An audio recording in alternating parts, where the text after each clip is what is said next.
Bonjour à tous, on se retrouve aujourd'hui pour le deuxième épisode de notre série sur les bases de l'HTML. Et aujourd'hui, nous allons parler des formulaires. Donc pour ça, on va repartir sur le même projet qu'on avait commencé la dernière fois.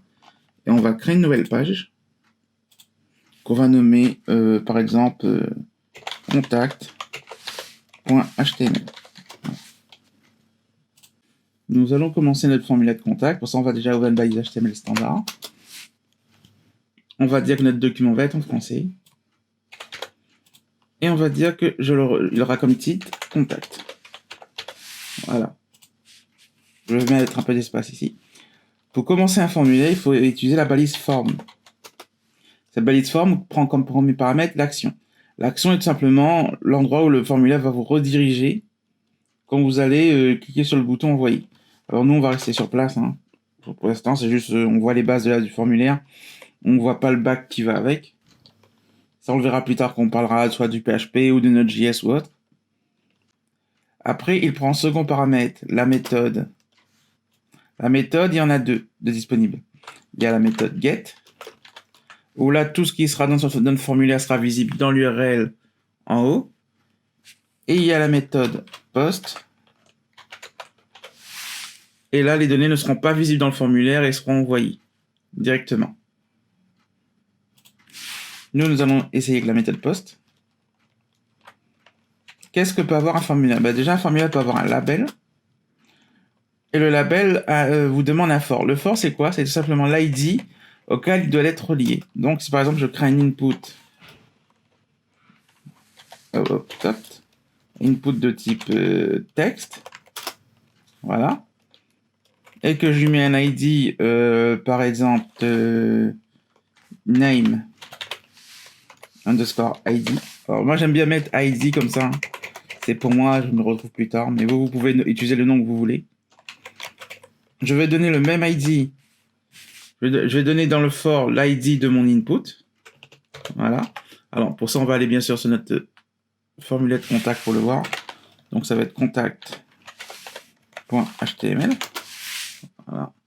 Alors, je me suis gouré. Oui. Voilà. Contact HTML. Je vais donner à mon label le nom. Je vais dire votre nom. Voilà. Et là, nous avons bien notre formulaire qui apparaît. Enfin, on a un formulaire avec un input où à côté s'écrit votre nom. Et quand vous voyez, quand je clique sur le mot, ça sélectionne l'input. Ça, c'est à cause du for. C'est-à-dire le for nous permet de dire à notre page HTML que ce nom est lié à cet input. Alors là, ils sont les uns côté des autres. Moi, j'aimerais bien qu'ils passent au-dessus. Donc, je vais mettre un petit BR. Voilà. Voilà. Et ça va passer au-dessus, comme ça. Maintenant, on va rajouter d'autres types d'input. On va rajouter un autre. Donc, pour ça, toujours un label. Je vais appeler ça, par exemple, email-id. Voilà.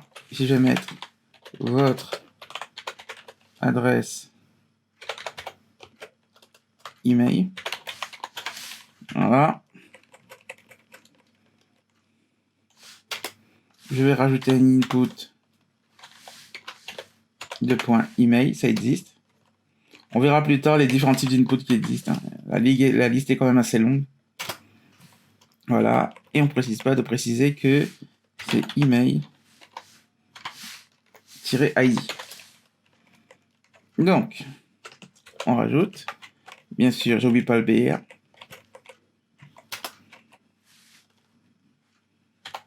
Là, je vous rappelle, notre but, c'est de créer un petit formulaire de contact rapide. Donc, j'ai mis un BR, mais il n'a pas passé la ligne au bon endroit. Enfin, si, il a passé la ligne, mais pas ici. Voilà. Ah, j'ai voulu faire un copier-coller, j'ai fait un couper. Attendez.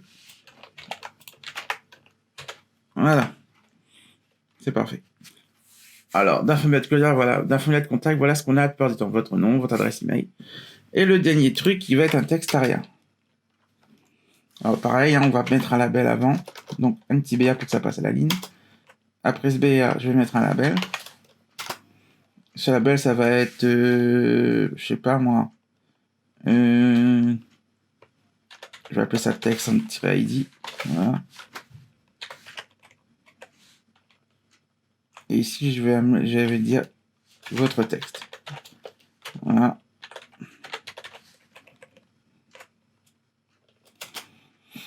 On va mettre cette fois ce qu'on appelle un text area.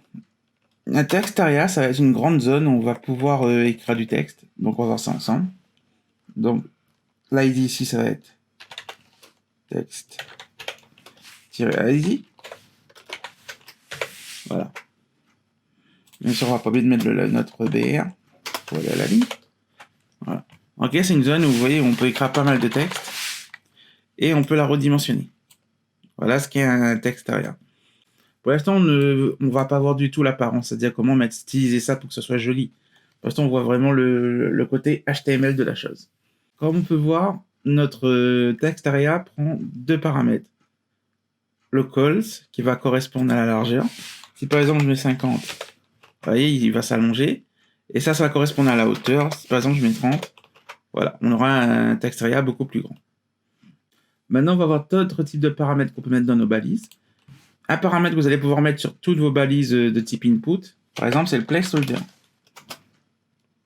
Par exemple, là, je vais mettre votre texte dans mon placeholder. Vous voyez qu'on a en grisé votre texte. Le placeholder peut mettre sur tous les inputs de type text area ou input. Ah, j'ai cliqué où il fallait pas, moi. Et si par exemple ici pour email, je mets placeholder et je mets votre email. Voilà. Voilà ce qu'on va voir à l'intérieur. Alors on va mettre ça pour tous nos éléments. Et ici, placeholder, votre nom. Voilà. Ce petit texte à l'intérieur, il n'est visible que seulement si votre formulaire est vide. Si par exemple à l'intérieur je commence à écrire, vous voyez, il va disparaître au profit de mon texte. Voilà. Après, autre paramètre très important de quand vous créez un formulaire, ça va être le name. Alors je vais demander à ce que ça passe à la ligne automatiquement. Voilà. Ça va être le name. C'est-à-dire, vous voyez, on a une variable name à chaque fois ici. Et là, on peut mettre un nom. Par exemple, si je vais mettre nom, ici, email, et ici, content. Ouais, vas-y, content. Si par exemple, on utilise un framework style Laravel ou Symfony, ou même du PHP standard, vous allez voir que dans la variable géante que possède PHP, qui est post en majuscule, on va avoir un tableau à l'intérieur où chaque donnée aura comme label, entre guillemets, comme nom, content, email et nom. Parce que, en fin de compte, le name va servir à ça. Ça va servir à donner un nom à nos données qu'on va pouvoir récupérer à l'arrière. Les données qu'on va récupérer, bien sûr, ça va être les données entrées par l'utilisateur. Et maintenant, on va aller voir un dernier input qui est utile aussi. Ça va être input de point submit. Ça, et on va pas oublier de lui donner une value. On va appeler ça envoyer. Et voilà, vous voyez que maintenant j'ai un bouton envoyer qui est apparu. Bien sûr, je vais mettre un petit BR ici. Voilà. On a un joli bouton envoyer qui va permettre de soumettre notre formulaire. Donc là, il bug parce que bah oui, notre formulaire il envoie que dalle. Et surtout, il n'y a rien pour le réceptionner correctement. On va maintenant voir une autre input qui est souvent utilisée. Ça va être l'input. On va le mettre ici. Deux points file. Input file va nous permettre de récupérer des fichiers, que ce soit des images, des fichiers PDF ou autres. Alors, je vais sauvegarder. Et là, vous voyez qu'on a un bouton qui apparaît ici où c'est écrit choisissez un fichier. Voilà, on pourra choisir une image et l'envoyer. Vous voyez que le nom de l'image est apparu à côté. Ça, c'est la forme basique de l'input file. Et si vous voulez l'utiliser, il faudra rajouter d'autres paramètres dans votre formulaire. Alors déjà, on va rajouter comme paramètre le NCType qui va être égal à multipart slash form. Non, c'est pas slash, si c'est slash form, tiré du 6 data. En clair, qu'est-ce que ça va faire ce paramètre dans notre formulaire? Ça va faire en sorte que notre image va pouvoir être transmise à notre bac. Et en plus, vu qu'on l'a mis multipart devant, Si un jour vous devez récupérer plusieurs images à l'intérieur de votre input, vous pourrez y rajouter le paramètre multiple. Alors multiple, ça veut dire quoi? Ça veut dire que maintenant, je peux sélectionner plusieurs images, enfin plusieurs types de fichiers à être envoyés. Vous voyez, il va les prendre. Il va prendre tous les fichiers que j'ai envoyés.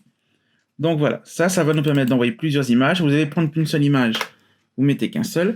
Bien sûr, il ne faudra pas oublier, et ça c'est une petite particularité, si vous envoyez plusieurs images, il faudra mettre à côté du nom de votre formulaire input un tableau.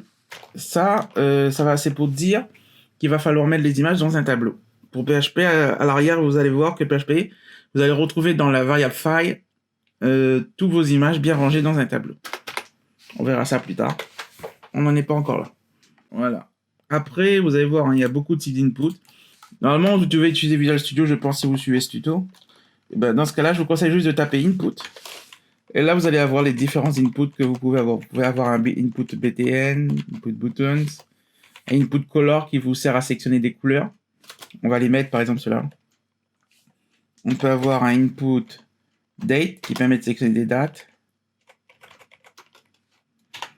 Un input. Voilà, il y en a beaucoup. Hein. Je vous conseille de les tester. Vous allez voir. L'input hidden, ça va être un input invisible. C'est un input qu'on ne verra pas à l'écran, mais où vous allez pouvoir y stocker de données. Ça va être très utile quand on va devoir gérer certains types de données. On verra ça ensemble. Donc voilà, il y en a pas mal. Je vous conseille, il y a l'input pour les téléphones, pour le temps, pour les URL. Je vous laisse regarder un peu tout ça de votre côté. Mais quel que soit le type d'input que vous allez rajouter, le formulaire, la structure de base ne changera pas. Donc là, si on sauvegarde, hein, bien sûr, les inputs qu'on a choisis apparaissent. Hein. Celui pour la couleur et celui pour sélectionner une date. Bien sûr. Voilà, c'est tout pour les formulaires. On verra maintenant pour le prochain tuto, on va s'attaquer aux listes. On va rentrer un peu plus dans le détail dans les listes. On va voir les différentes listes qui existent, ordonnées ou désordonnées. Donc, je vous dis au prochain épisode pour la suite.